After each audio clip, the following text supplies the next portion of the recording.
Olá, gente! Bem-vindos a mais um encontro assíncrono da disciplina de Direito Ambiental. Como nós conversamos na aula ao vivo, né, na aula síncrona da terça-feira, esse momento de hoje vai se dedicar para que a gente possa dar continuidade ao nosso conteúdo. Nós vamos ministrar aqui um conteúdo novo. Nós deveríamos ter iniciado na terça, né, mas não deu tempo, devido às discussões que a gente teve sobre os conceitos jurídicos de meio ambiente, e aí a gente vai tentar ministrar, então, esse conteúdo hoje de forma assíncrona. Eu gostaria de combinar com vocês algumas coisas. Nosso conteúdo de hoje, né, que como vocês sabem, porque vocês estão acompanhando o cronograma da disciplina, é Princípios do Direito Ambiental. Ele é um dos assuntos mais importantes que a gente vai estudar ao longo do semestre. Ele é extremamente cobrado, extremamente cobrado. Eu desconheço provas de concurso público na área de direito ambiental que não cobre de forma direta ou indireta os princípios do direito ambiental. Eu desconheço um estudante capaz de resolver uma questão de ambiental da prova da OAB, que mesmo que não faça uma pergunta diretamente relacionada ao princípio, a algum princípio, mas que você consiga solucionar com segurança se você não tem conhecimento desse assunto.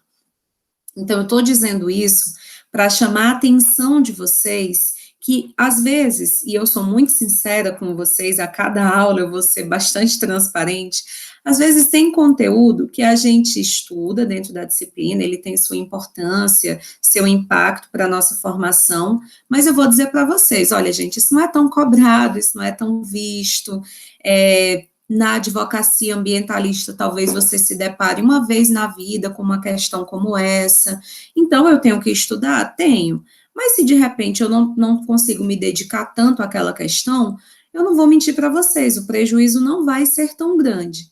Então, é bem diferente de um conteúdo como esse de hoje, que, sinceramente, a compreensão de cada um desses princípios aqui depende, vai depender, né, a compreensão desses princípios, né, que a gente vai estudar aqui hoje, ela vai determinar o teu grau de compreensão de tudo que vai vir aqui ao longo do semestre.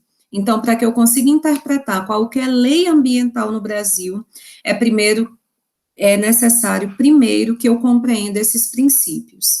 Então, eu queria deixar isso de forma muito clara, porque se você, de fato, né, vai optar por não se dedicar tanto, não fazer as leituras ou qualquer coisa do tipo, você já tem dimensão do tamanho do prejuízo que, infelizmente, você estará sofrendo. Então, eu garanto para vocês que a cada aula eu farei essa contextualização. Sei que estamos todos muito sobrecarregados, né? Muitos têm filhos, muitos trabalham, muitos têm um tempo muito limitado de estudo na madrugada, no final de semana, e aí eu acho que é honesto da minha parte, né? Eu acho que faz parte do meu trabalho orientá-los nesse sentido, naquilo que vocês devem focar mais os estudos, as leituras, a atenção nas aulas, e aquilo que pode ser flexibilizado, pode ser estudado, às vezes, através somente de um resumo, de uma sinopse, tá bom? Então, esse conteúdo de hoje, ele vai ficar nesse grupo do que é fundamental, indispensável, extremamente necessário para o nosso bom desempenho no direito ambiental, tá certo? E aí, vou colocar aqui uma outra informação, que é com relação ao trabalho que está previsto para hoje. Hoje é dia 12 de março, como vocês estão acompanhando no cronograma de disciplina, disponível lá no Unileão Digital, para hoje está prevista uma atividade pontuada, né? O conjunto dessas atividades vocês vão me enviar somente em abril. Então, a atividade está sendo passada para vocês hoje. O ideal é que vocês façam hoje, para vocês já se desocuparem, ficarem livres, mas vocês sabem que, de acordo com o nosso cronograma de disciplina, vocês só irão me enviar por e-mail em abril. Já está marcado lá o dia, né, em que vocês devem fazer o envio, consultem o cronograma de disciplina para vocês pegarem essa data. Então, eu vou fazer aqui algumas explicações sobre essa atividade. Vou até abrir aqui para vocês o modelo que eu deixei disponível, né, no Unileão Digital. Só um momentinho, para que vocês possam se orientar para fazer a atividade. Estou abrindo aqui só um momento.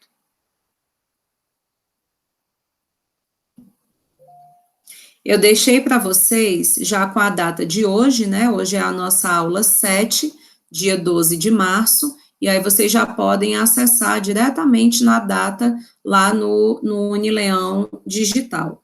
Eu deixei um modelo, gente, pronto, já está compartilhando aí com vocês. Eu deixei um modelo do Word para que vocês se inspirem, né, na elaboração dessa atividade. O que é que eu quero de vocês? Eu quero que vocês aprendam, eu quero que vocês dominem cada um dos princípios do direito ambiental que a gente vai estudar nessa aula de hoje. Cada um deles tem características muito particulares, muito próprias, né, que permite aí diferenciá-los dos demais princípios. Então, o que é que eu quero que vocês façam? Vocês vão colocar aqui nessa partezinha verde e nessa partezinha azul o nome dos princípios. Nós vamos estudar hoje, acredito que uma média de uns 14, 15 princípios. Mas, para tentar diminuir aí o trabalho de vocês, eu não vou cobrar que você faça um resumo de todos. Eu selecionei aqui 8 princípios. Então, você vai colocar, você vai eleger livremente, né, de acordo com o seu interesse, os princípios. Por exemplo, eu vou colocar aqui prevenção.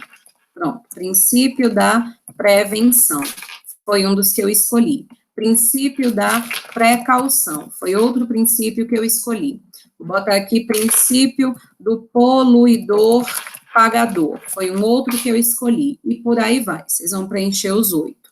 Em cada um desses princípios, gente, em cada um desses quadradinhos, vocês vão colocar aqui as principais características. Você pode ver aqui no marcador do Word ou na numeração e colocar o que é que tem a ver com prevenção, quais são as características que eu não posso esquecer. A prevenção está ligada a um risco conhecido.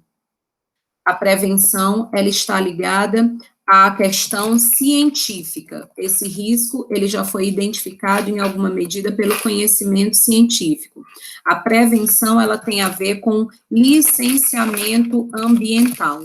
Enfim, vocês vão escolher, gente, no mínimo 3 características, tá certo? Em cada um desses princípios. Claro que vocês podem colocar mais, não tem problema algum, mas eu vou querer que, no mínimo, 3 características sejam apresentadas aqui para cada um desses princípios. E a ideia é justamente que você fique aí com um resumo bacana, né, com um material para que você depois possa revisar. Vocês nunca fazem um trabalho para mim. Eu estou fazendo o trabalho para a Francilda. Não, vocês estão fazendo o trabalho, a atividade para vocês mesmos, né? Eu fico pensando, matutando em atividades que possam ajudar no processo de memorização, de compreensão, de aprendizado. E aí eu acho que um quadro resumo para que você, já que esses princípios são de extrema importância, já que esses princípios precisam ser memorizados, de você já ter ali um esquema em que você, para não correr o risco de esquecer rapidinho, para fazer uma revisão antes de uma prova, antes de uma atividade, você já vai ali, não precisa ler tudo de novo, né? Você só vai pegar ali as palavras-chave que você já organizou para sintetizar esse conhecimento, tá certo? Então, está aí a explicação da nossa atividade de hoje, tranquilo? Qualquer dúvida, falem comigo no WhatsApp, estou à disposição durante o horário da aula, durante o dia, eu já disse para vocês que vocês podem falar comigo no WhatsApp, de segunda a sexta, das 8 às 18, que eu estou à disposição para respondê-los. Já vou aproveitar, né, final de semana, daqui a pouquinho sextou, para que a gente já converse um pouco sobre o planejamento da semana que vem. Na semana que vem, segunda-feira, vocês não têm atividade e nem tem vídeo aula meu para assistir. Eu acho que é pedagogicamente correto que a gente tenha esses momentos de muita aula, muita leitura, muita atividade, dar o gás, e aí depois, dá uma descansada, dá uma maneirada, para depois a gente tomar fôlego para mais atividade, mais aula e tudo mais. Então, como nesta semana a gente teve aula gravada, né, de conteúdo na segunda-feira, tivemos aula ao vivo na terça com mais conteúdo, estamos tendo mais conteúdo agora nessa aula de sexta. Então, na segunda-feira, o que vocês têm para fazer, e isso está no cronograma de disciplina, não é assistir videoaula, é assistir um documentário sobre a Constituição Federal de 88. Talvez muitos de vocês conheçam, porque eu sei que a professora Tamires, o professor Pablo, outros professores da casa gostam também de utilizar esse documentário sobre a Constituição, e fazer a leitura de um artigo. Vou avisando para vocês que se na segunda você estiver muito cansado, cansada, ou então sobrecarregado com outras atividades, você pode deixar para fazer a leitura desse artigo posteriormente, tá bom? Porque a gente só vai trabalhar o conteúdo presente nesse artigo na aula de terça, né, no encontro ao vivo. Então, você pode deixar para segunda-feira somente assistir o documentário sobre a Constituição, e aí na aula de terça a gente trabalha o conteúdo, né, do direito ambiental constitucional, e aí você faz a leitura, tá bom? Então, esses são alguns recadinhos, algumas questões iniciais que eu acho que são importantes, né, de serem ditas aqui para norteá-las melhor no nosso aprendizado, beleza? Então, vou colocar aqui para vocês os nossos slides, que já estão disponíveis para vocês no Unileão Digital, e a gente vai ter essa conversa sobre os princípios do direito ambiental. Gostaria de ressaltar, pessoal, que nós não estamos concorrendo para uma corrida, tá? A gente não está aqui para simplesmente gravar o conteúdo e aí segunda-feira já é outra coisa e terça-feira já é outra. Vocês vão me dando feedback. Se vocês ficam silentes, né?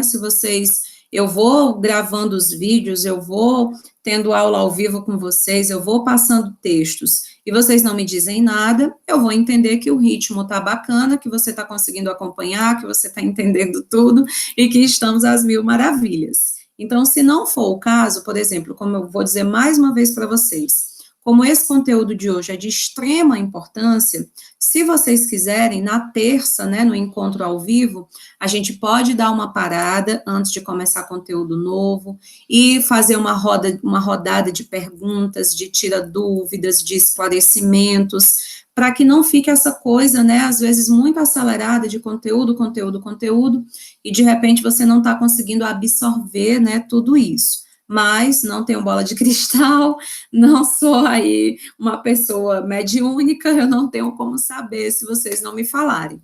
Então, vão me dando aí esse feedback, né, sobre o ritmo, sobre a compreensão, inclusive das leituras. Gente, eu não sou o tipo de professora que fica lendo trechos do livro para vocês, ou que fica repetindo exatamente o que eu já indiquei como leitura. Eu tento colocar nas nossas aulas ao vivo e nas nossas videoaulas informações que talvez vocês não tenham acesso na leitura, informações complementares, aquilo que eu considero principal. Então, nem tudo que eu falo aqui na gravação, nem tudo que eu falo na aula ao vivo, necessariamente vai estar no livro de vocês, no capítulo. Então, é extremamente importante que vocês façam a leitura desse material, porque, de repente, eu não falo sobre alguma coisa que está lá, porque eu parto do pressuposto que você vai conseguir entender sozinho, e isso não aconteceu. E aí é necessário que você faça a leitura para que você me dê o feedback. Ó, Priscila, eu li lá o capítulo que tu indicou. Hoje a gente está com a indicação do capítulo 5, né, do livro de Direito Ambiental, do Fabiano, e você precisa me dizer se você leu e compreendeu, tá certo? Então, vamos trabalhando dessa forma, em parceria, né, em conjunto, para que o negócio possa funcionar. Pessoal, quando a gente fala, né, então, iniciando a partir desse momento, oficialmente, a nossa conversa. Então, como eu disse para vocês, olha aqui a lista, né, ela é bem grandinha, de princípios. Alguns autores, eles falam, inclusive, em um excesso de princípios no direito ambiental, mas eu falo já sobre isso, vamos começar do começo.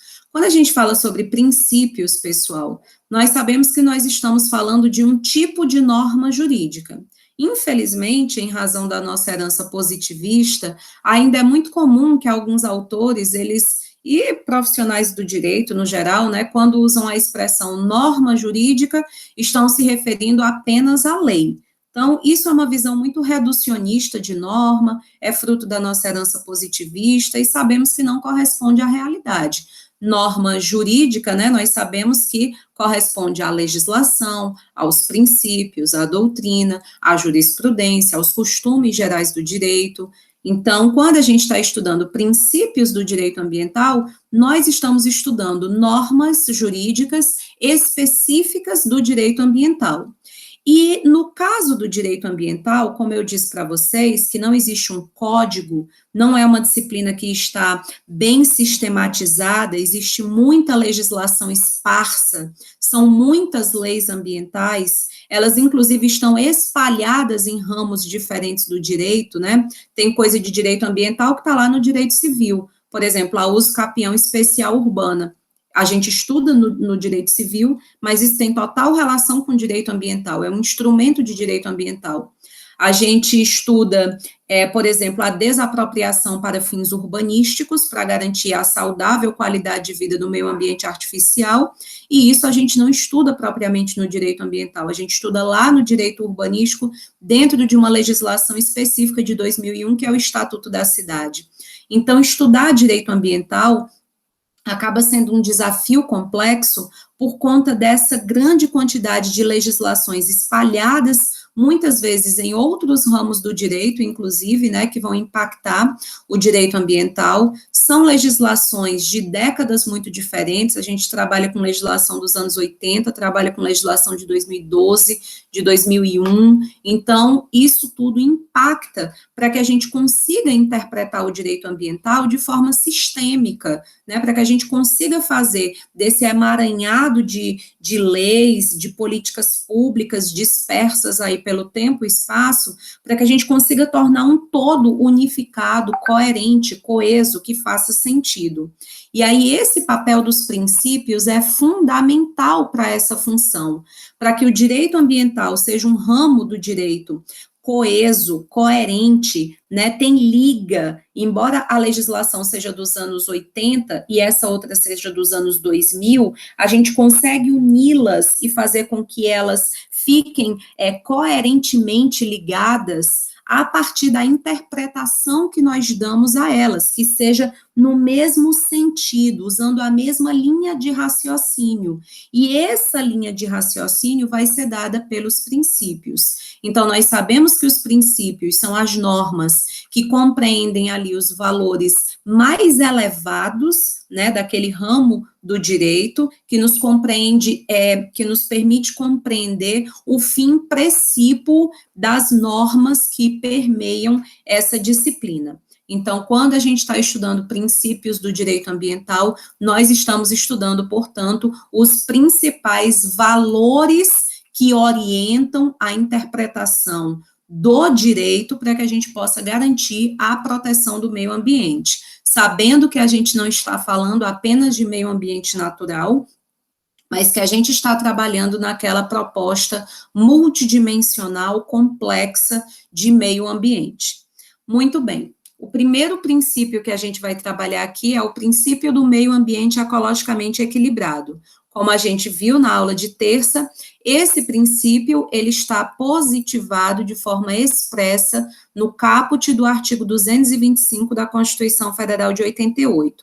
O direito ao meio ambiente ecologicamente equilibrado é basicamente o direito à rigidez e à salubridade em todos os ambientes. Um ambiente ecologicamente equilibrado é aquele que permite a dignidade do sujeito humano, permite o desenvolvimento das nossas potencialidades, porque nós estamos inseridos em um ambiente, seja ele o ambiente cultural, seja ele o ambiente do trabalho, seja o natural, seja o artificial, em que existe salubridade, existe respeito à dignidade, existe respeito à diversidade, existe garantia de não poluição, existe garantia de saúde e de desenvolvimento do sujeito humano. Então, o meio ambiente ecologicamente equilibrado é condição sine qua non para que a gente possa garantir a dignidade da pessoa humana. Nós só temos condição de desenvolver as nossas potencialidades, de nos desenvolvermos enquanto sujeitos humanos, de termos, portanto, a nossa dignidade garantida, se o meio em que nós estamos inseridos é saudável. é equilibrado. E esse equilíbrio é basicamente a garantia de direitos fundamentais, ok? O princípio da proteção, pessoal, para muitos autores, como por exemplo Edson Milaret, ele é considerado o pai, o guarda-chuva, é o princípio maior do direito ambiental. É como se todos os outros princípios nascessem ou decorressem dele. Como nós precisamos proteger o meio ambiente, essa proteção, seja com um intuito preservacionista ou conservacionista, né, como a gente viu na aula de terça, mas enfim, como nós precisamos cuidar desse meio ambiente, nós precisamos, portanto, realizar diversas ações ou precisamos deixar de realizar ações para garantia desse equilíbrio, né, para garantia dessa salubridade, dessa rigidez desse meio ambiente. Ou seja, nós precisamos ter proteção para com o mesmo. Para garantir a proteção, então a gente vai ter prevenção, a gente vai ter precaução, a gente vai garantir as gerações atuais e futuras, a gente vai obedecer o limite dos recursos e por aí vai. Então, a proteção seria esse princípio maior, mãe de todos os demais princípios, que nos remete ao dever do cuidado com o meio ambiente, em qualquer das suas dimensões. E esse cuidado está diretamente ligado à questão antropocêntrica de que, se esse meio ambiente não for devidamente cuidado, protegido, nós certamente colocaremos em risco a vida humana e a qualidade dessa vida humana. Então, para que nós possamos viver com segurança, com qualidade, com bem-estar, nós devemos proteger. Então, nisso consiste o princípio da proteção. O princípio da prevenção, gente, eu queria que vocês memorizassem, né? Prevenção, ele vai ter esse V de verdade, é aquele princípio que exige que nós deixemos de fazer, deixemos de adotar algum comportamento, alguma ação antrópica, sempre que nós tivermos certeza científica, nós já temos a garantia de que essa ação gera dano ao meio ambiente. Então, o princípio da prevenção, ele já vinha sendo discutido desde os anos 70, né, desde a Conferência de Estocolmo, ele está presente de forma expressa na Constituição Federal de 88, né, a gente quando estudar terça-feira, se der tempo, os incisos do artigo 225, nós vamos ver que nós temos 2 incisos que fazem referência à prevenção, não trazendo de forma expressa o nome do princípio, mas garantindo esse papel de que, quando nós tivermos atividades potencialmente poluidoras ou poluidoras, nós precisamos nos abster da realização das mesmas. Então, prevenção é o princípio que orienta a proteção do meio ambiente a partir da certeza da ocorrência de um dano científico. Por exemplo, a atividade de mineração, ela só vai poder acontecer obedecendo a requisitos muito específicos da legislação ambiental. Estão proibidos diversos comportamentos. Por quê? Porque nós sabemos que se nós infringirmos essas legislações, essas ações, nós temos certeza absoluta que ocorrerá um dano ao meio ambiente natural. É por isso, gente, que a prevenção, ela está bastante ligada ao estudo de impacto ambiental, né, ao EIA.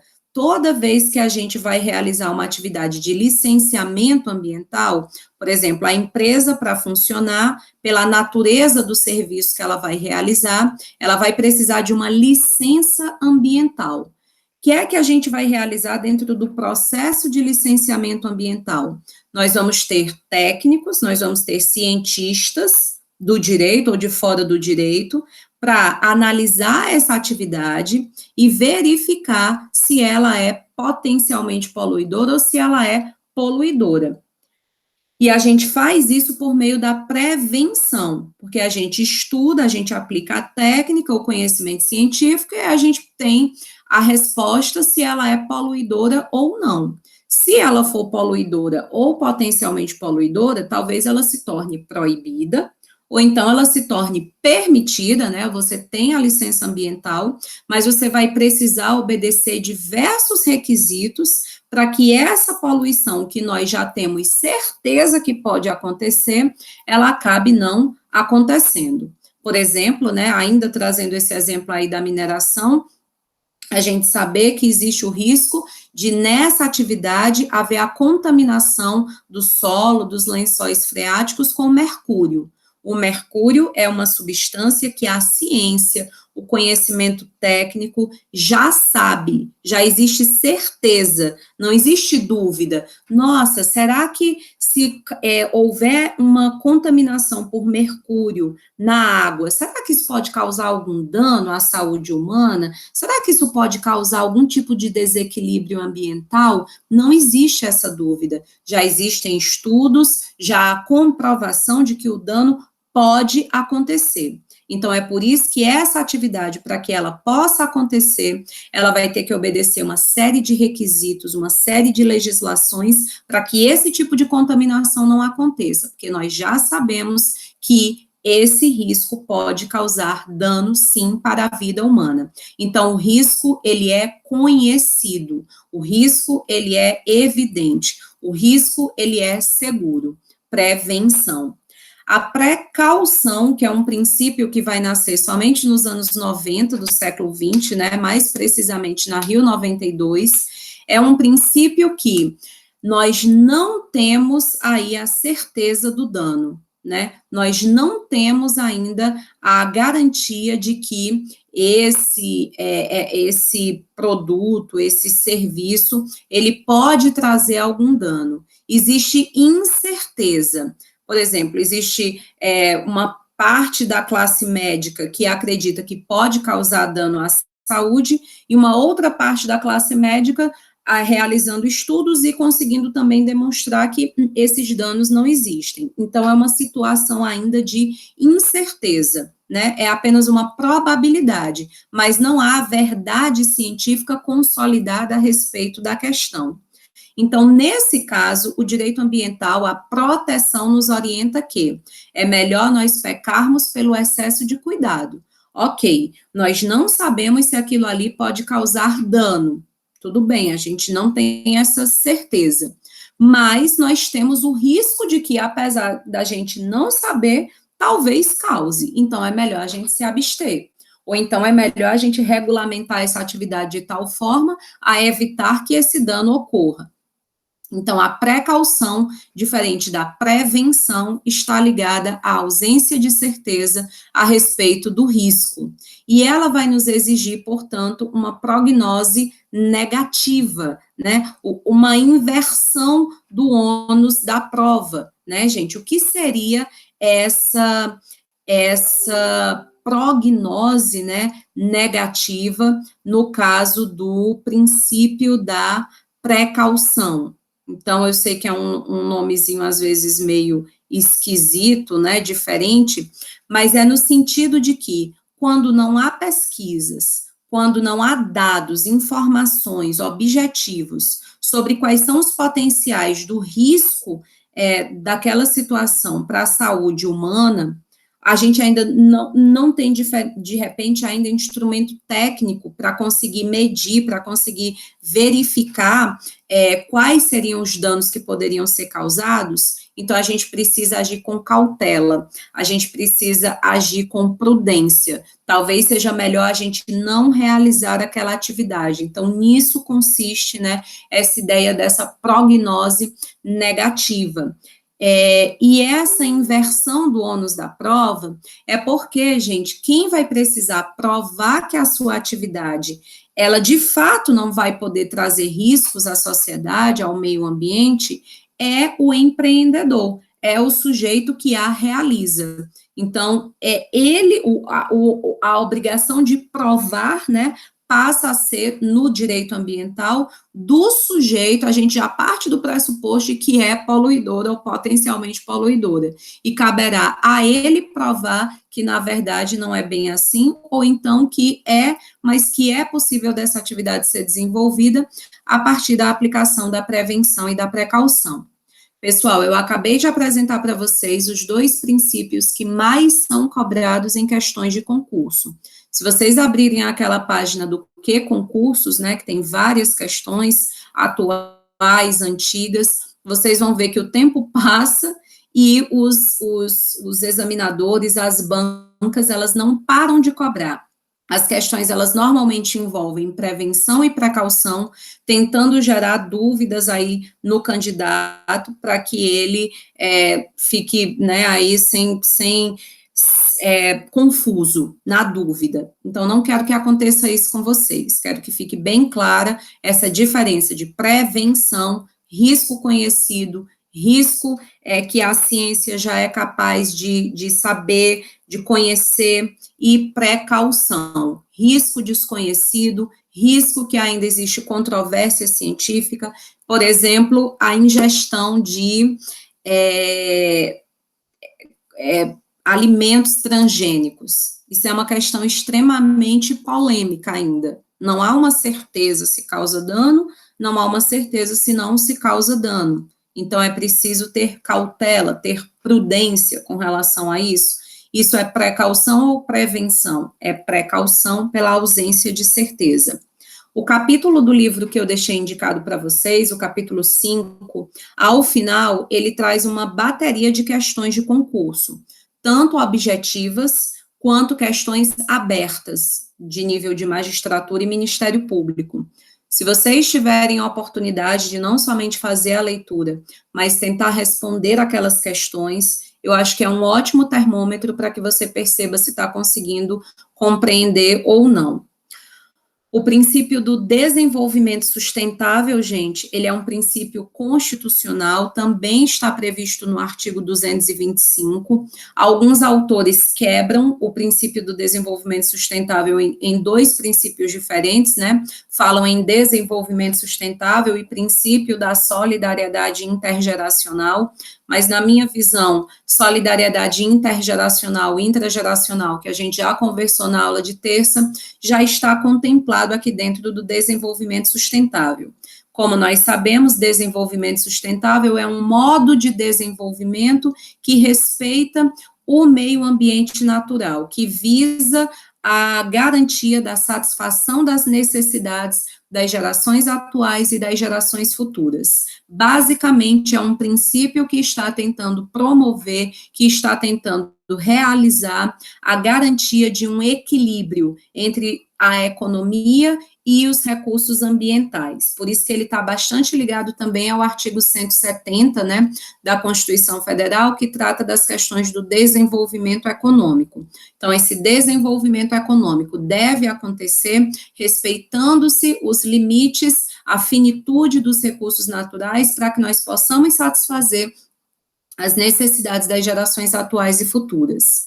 O princípio do limite é o princípio que trabalha exatamente com essa ideia da finitude. Os recursos ambientais, eles não são infinitos, eles não existem para sempre. Então, nós precisamos explorar esse meio ambiente natural, artificial, cultural do trabalho, levando em consideração o limite seguro, para que, e aí a gente vai usar o princípio do desenvolvimento sustentável, né, para interpretar o do limite, nós precisamos ter um limite que nos garanta o uso que não vai prejudicar a satisfação das necessidades atuais e nem das necessidades das gerações futuras. Como eu vou descobrir qual é o limite? Através da prevenção. Eu consigo verificar, olha, o limite é esse. A gente pode explorar até aqui, porque se a gente explorar um pouco mais do que isso, nós já temos certeza científica de que haverá dano, haverá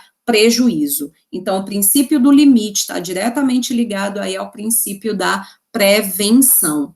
Um exemplo muito comum, cotidiano, é a questão, por exemplo, da poluição sonora. Nós temos, inclusive, uma lei ambiental para isso, né? Olha, você não pode, na sua casa, enfim, depois das 22 horas, manter a altura do som superior a tantos decibéis, ou seja, você fere o limite. Acima daquele limite, nós já temos certeza que vai causar perturbação, que vai causar prejuízo, que não é o adequado. Então, o princípio do limite diz respeito a essa questão. Princípio da participação popular, ou participação comunitária, ou simplesmente participação, vocês vão encontrar com diversas nomenclaturas, a depender do autor a que vocês estejam filiados. É o princípio que garante que, embora o meio ambiente, a proteção desse meio ambiente seja dever do Estado, a sociedade, os cidadãos, todos eles devem participar desse processo de proteção ambiental, seja fiscalizando as ações do poder público, verificando se de fato o poder público está cumprindo o seu dever, seja opinando nas políticas públicas, por exemplo, para a realização de alguns licenciamentos ambientais, é possível a realização de audiências públicas, para que as pessoas das comunidades locais elas sejam ouvidas e manifestem a sua opinião, se gostariam ou não gostariam que essa atividade ocorresse, recebesse a licença. Então, isso é fruto do princípio da participação. Né? Então, a participação é esse direito e esse dever que todos nós temos de fiscalizar as ações do Estado, de acompanhar e de sermos protagonistas de ações de proteção ambiental. Eu tenho respeito pela limpeza da minha cidade, eu separo, eu faço coleta seletiva do meu lixo, eu tenho respeito, né, nas minhas relações de trabalho, eu não picho, eu não sujo, enfim. Então, eu consumo alimentos orgânicos, eu estou inserida nesse contexto aí do cuidado, da proteção. O princípio da função socioambiental da propriedade, que vocês já estudam no direito civil, já estudam no direito administrativo, estudam no direito urbanístico, também aparece aqui no direito ambiental. O direito de propriedade não é absoluto, é um direito que está lá na primeira geração de direitos fundamentais. O direito ao meio ambiente ecologicamente equilibrado, como a gente disse na terça, está na terceira geração de direitos fundamentais, são aqueles direitos difusos, a gente não tem como definir de quem é a titularidade, então, portanto, eu não posso usar dessa minha propriedade, usar, gozar, dispor dessa minha propriedade, sem o respeito a essa coletividade. Porque quem é o dono do meio ambiente? Quem é o titular desse direito? É impossível de se determinar, é um direito difuso. Então, se é um direito difuso, mesmo eu sendo proprietário dessa propriedade aqui urbana ou rural, eu preciso tratá-la com o respeito social que ela merece. É por isso que no direito urbanístico a gente pode prever, por exemplo, a desapropriação de um imóvel que não está cumprindo a sua função socioambiental. É por isso que a gente pode, de repente, aplicar um IPTU progressivo no tempo, porque aquela propriedade não está cumprindo sua função socioambiental. É por isso que, quando a gente for estudar o Código Florestal, você tem aí uma grande propriedade rural, mas você é obrigado a separar uma porcentagem, uma parcela dessa terra, em que você não vai poder plantar, criar animal, ela tem que ficar intocada, né? Para que a gente possa garantir a preservação do meio ambiente. Então, essas restrições no direito de propriedade são fruto do princípio da função socioambiental, que é basicamente aquele que diz que a propriedade, ela é um direito fundamental de primeira geração, mas que tem que ser exercido levando em consideração o bem-estar de toda a coletividade. Não estamos tratando de um direito fundamental absoluto.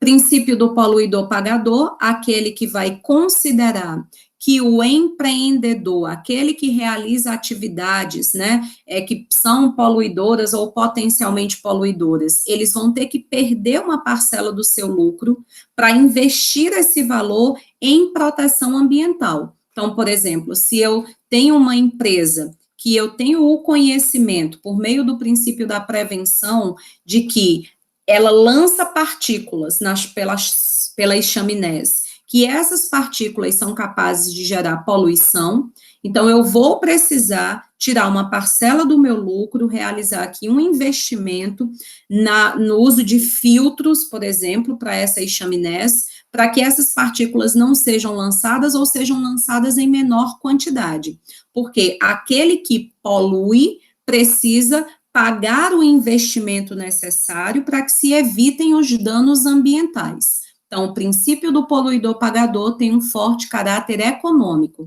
Não é que a gente está pagando para ter o direito de poluir, mas é o contrário disso. A gente realiza uma atividade, ela é poluidora ou potencialmente poluidora. Eu vou precisar fazer os investimentos econômicos necessários, diminuindo aqui do meu próprio lucro, né, para investir em tecnologias, em ações que sejam capazes de minimizar os efeitos negativos dessa minha atividade. Pode ser reflexo também do princípio do poluidor-pagador, ações de desenvolvimento social, essas empresas, né, que se colocam como empresas que investem em responsabilidade social, investem em educação, financiam creches, etc. Tudo isso como uma maneira, né, de diminuir possíveis impactos negativos que possam causar, ok? Como o meio ambiente ele é de todos, e somente aquela empresa está lucrando, ela precisa devolver para a sociedade uma parte desse lucro em forma de cuidado, em forma de ações, em forma de investimentos em tecnologias que diminuam, portanto, os efeitos negativos da sua atividade.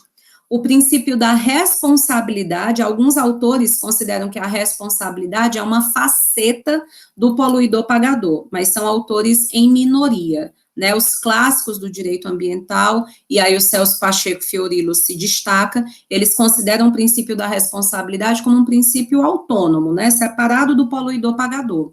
Como nós vimos, o poluidor-pagador, ele acaba garantindo aí uma prevenção a esse dano. Para que o dano não aconteça, ou para que aconteça de forma minimizada, a gente investe uma parcela aí de valor econômico em tecnologias, em ações que vão reduzir esses impactos. A responsabilidade, gente, é o princípio em que já houve o dano, já houve o prejuízo, já perdemos em qualidade ambiental.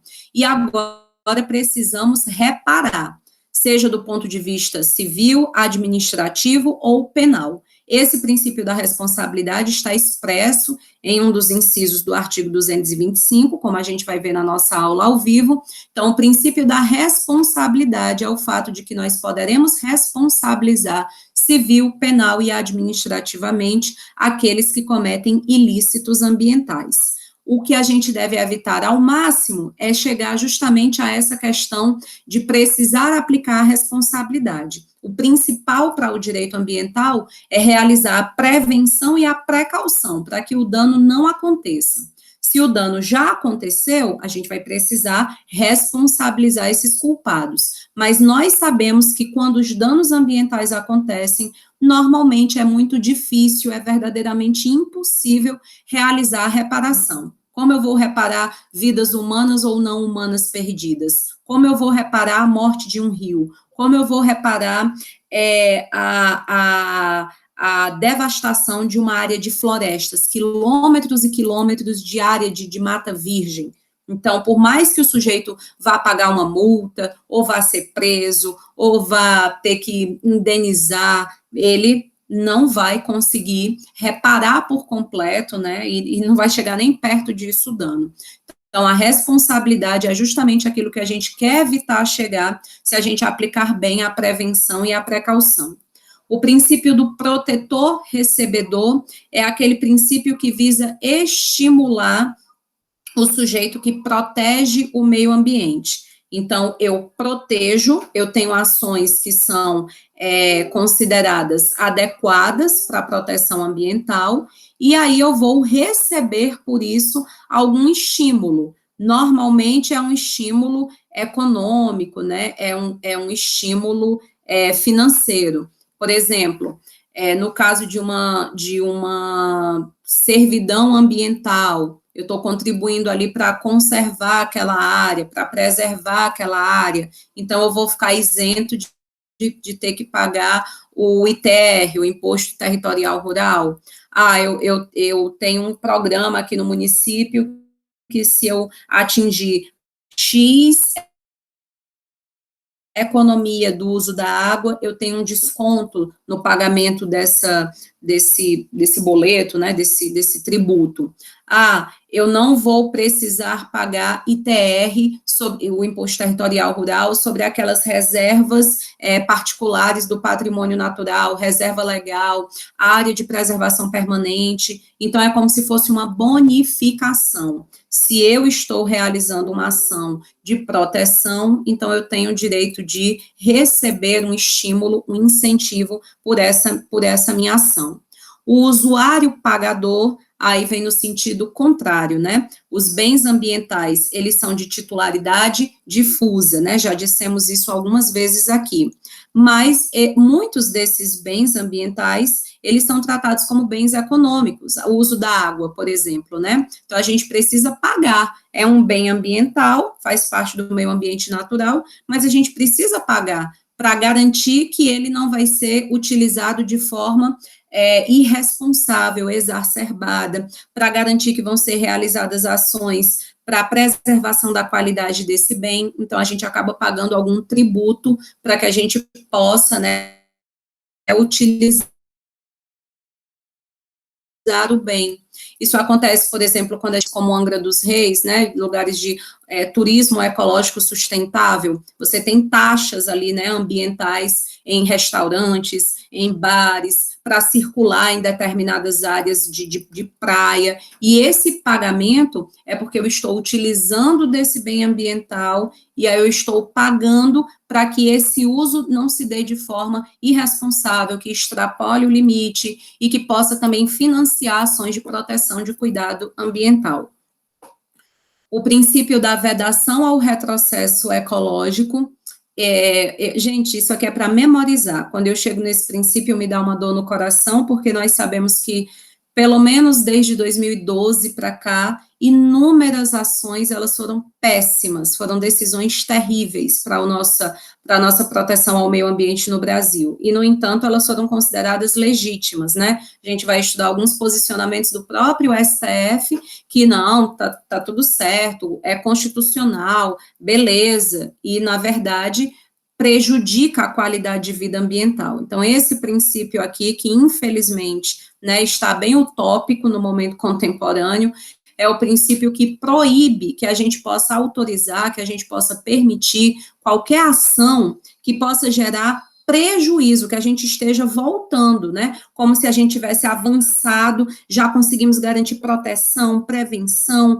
precaução, a gente já está aqui, e aí, de repente, vem uma ação que faz a gente retroceder, perder em qualidade, perder em direitos que a gente já lutou bastante décadas, anos, para poder conquistar.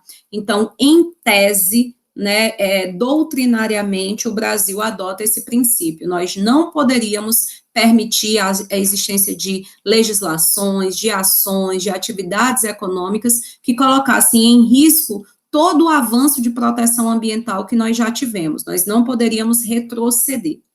Princípio da educação ambiental, que a gente vai estudar a lei, né, daqui a algumas semanas, lá para meados do mês de abril, é o princípio que garante que todos, né, tanto em âmbito de educação formal como não formal, devem ter acesso a uma educação capaz de gerar o cuidado, o respeito com o meio ambiente nas suas diversas dimensões, é o direito de nós termos a formação da consciência ambiental nos diversos espaços da família, da igreja, da escola, de todas as instituições, para formar sujeitos que tenham consciência da importância da qualidade de vida ambiental.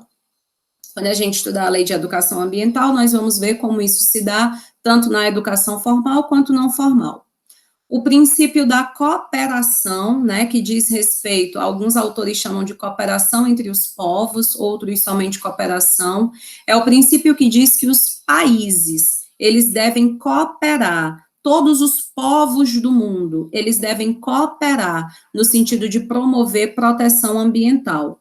Por quê, gente? E a pandemia do novo coronavírus deixou isso extremamente evidente. Um dano ambiental, um prejuízo ambiental que aconteça do outro lado do mundo pode me impactar diretamente, porque o meio ambiente não encontra limites, né? Como a gente falou, essa divisão em dimensões, separar em pedaços, isso é meramente teórico para facilitar o estudo, facilitar a compreensão, mas a gente não tem como dividir.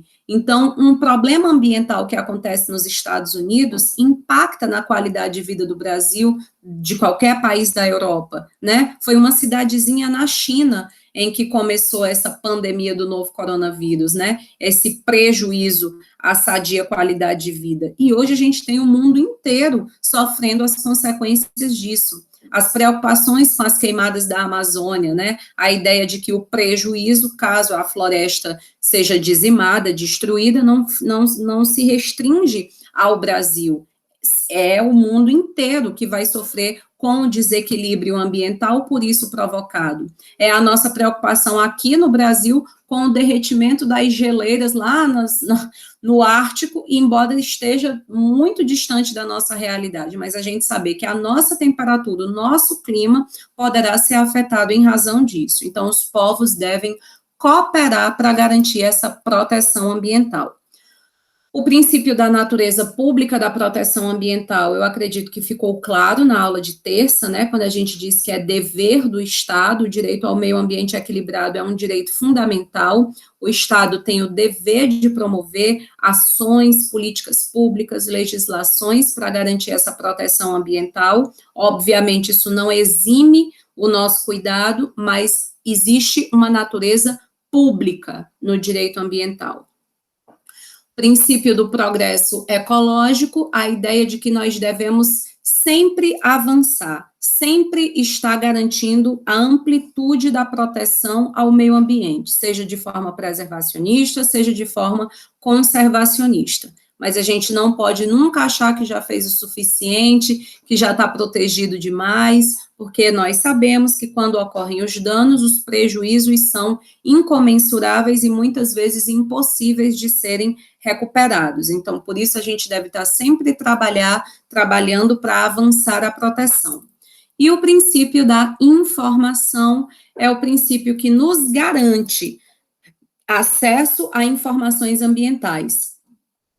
Eu tenho direito à informação nos rótulos dos produtos que eu consumo, para eu saber se ali, na verdade, eu não posso estar colocando a vida do planeta, a vida da minha família, a minha vida em risco, né? Eu tenho direito de ter informações por meio da mídia, na escola, na universidade, nos debates que permeiam, por exemplo, a Igreja Católica, o Papa, né, produziu uma encíclica, um documento que orienta, né, o comportamento dos católicos sobre proteção ambiental. A encíclica Laudato Si, né, a nossa casa, o nosso planeta, é um princípio que o Papa Francisco traz alusão de inúmeras informações sobre a promoção do desenvolvimento sustentável e coloca como responsabilidade dos cristãos católicos a colaboração, né, para que essa sustentabilidade ocorra. Então, a informação, ela tem que estar em todos os lugares, todas as instituições, todos os sujeitos. Nós, por exemplo, né, temos o dever de realizar essa partilha de informações, já que estamos no ensino superior, né, e temos acesso a muitas informações que pessoas que estão fora dessa academia não irão ter.